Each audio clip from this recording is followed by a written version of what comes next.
intermittent fasting can intermittent fasting can work wonders for your body. And it's a beautiful way to maintain your weight loss. It's something to add. I'm Dr. Stephanie Fine, Chief Physician at Maintenance University. I'm here every Thursday at 12:30, and I'm so happy to talk to you about ways to maintain your weight loss and losing weight in general. So today about intermittent fasting, I just read yet another article on intermittent fasting and my favorite part, which is circadian rhythm.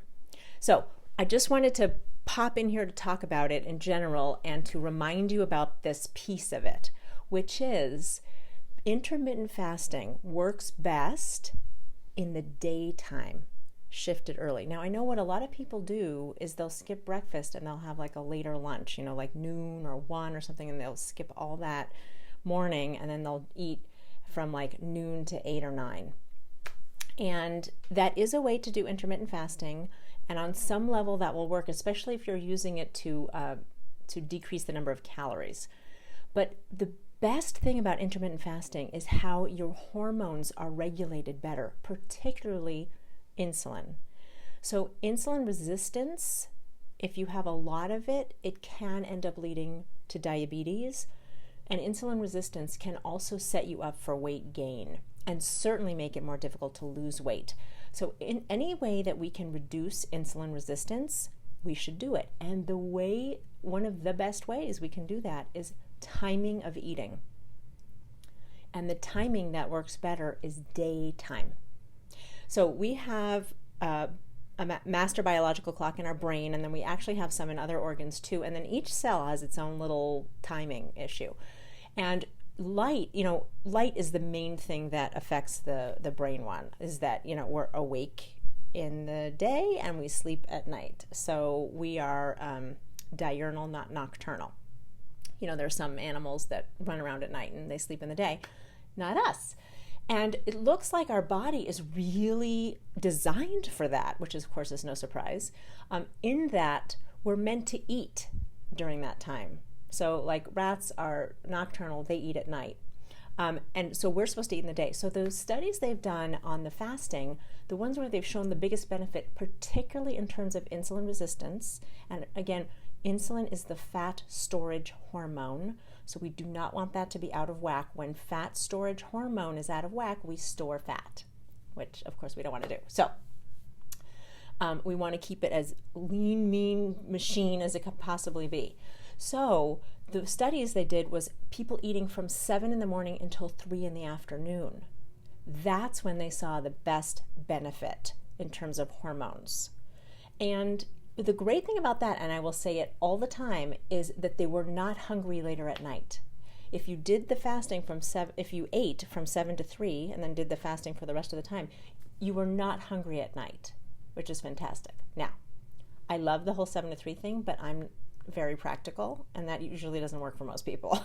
So I suggest to go as closely as we can to that. And what I mean about that is, if you can do, let's say, 9 to 5 or 6, I would work backwards from when it makes sense for you to have dinner, and have as early a dinner as you can.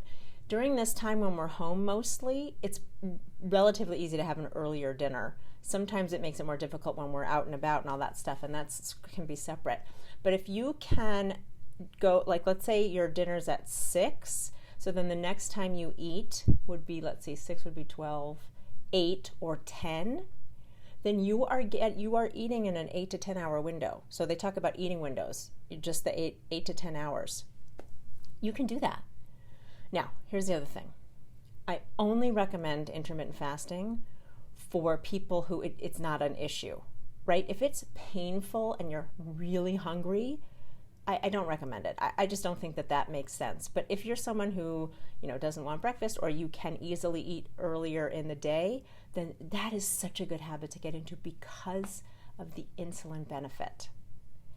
So it's also, what I have found is that it's a really great way to maintain weight loss. Like if your food's sort of dialed in, adding this intermittent fasting just gives it that little boost that it needs to be able to be very easy to maintain your weight loss. So we're looking for an 8 to 10 hour eating window. 8 is a little better than 10, but 10 is fantastic. I like 10. 10 is what I usually use. I just find it very, very easy to do, a 10-hour eating window. The earlier we stop eating, the better, because of the light and the circadian rhythm that we have, and then the insulin resistance, the decrease in insulin resistance. So that's what I recommend for you. Now, here's the good news. You only need 5 out of 7 days for you to get that benefit. So if you have some days that don't work out, it's fine if you generally have that in store. So the other thing about intermittent fasting is that it's not, if you ate the same number of calories, if you ate them at night, like they did studies with night shift workers, the same number of calories you can gain, and certainly your insulin is terrible. So, and that's just for shift workers, which of course it feels terrible if you have to be a shift worker. That it just makes it that much harder. So it's an added issue when you're working at night, of course, with your sleep too. So eat in the daylight hours if you can, in an 8 to 10 hour window, if this makes sense for you. If it's hard, skip it. There's other things that we can do. I'm sending lots of love. Try intermittent fasting. It works really nicely, and it works so well for your hormones. I'm sending love. Bye.